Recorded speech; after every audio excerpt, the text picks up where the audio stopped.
This mini lecture is about conservation of momentum for a system of isolated particles. So inside this little black balloon here, we have three particles, M1, M2, and M3.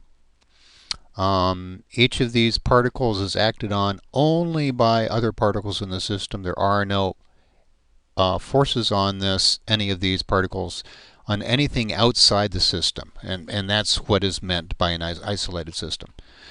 So for example, on particle M1, there is the mass of F2 on 1, and there's the mass of F3 on 1, and on particle 2, there's the mass of F1 on 2, and there's the mass of F3 on 2, and on force of F3 on 2. And then on particle 3, there's the force of F1 on 3 and of F2 on 3. And in addition, each one of these particles has some momentum.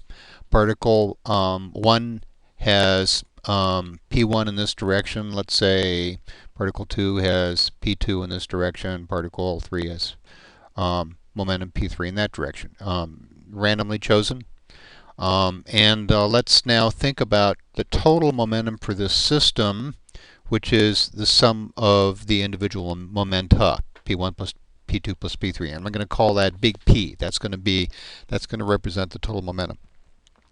Now let's think about what the rate of change of this total momentum of the system is. Since P is the sum of the individual momenta, the rate of change of the total momentum is the rate of change, the sum of the rate of change of each of the component of the individual momenta. Delta P1 over delta T, delta P2 over delta T, plus delta P3 over delta T.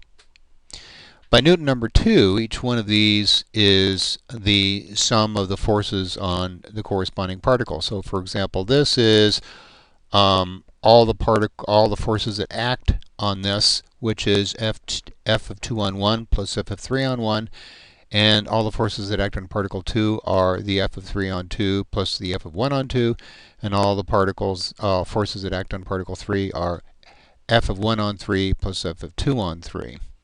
And so now what I've done is I've color-coded these, and so I'm going to simply rearrange these. So I put these two together to get F of 1 on 2 plus F of 2 on 1, and I put these two together to get put F of 1 on 3 plus F of 3 on 1 together, and these two together to so that I have F of 2 on 3 plus F of 3 on 2.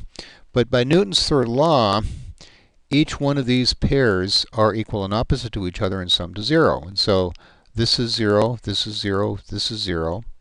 And therefore, the rate of change of the total momentum of this isolated system is 0 plus 0 plus 0, which of course is equal to 0.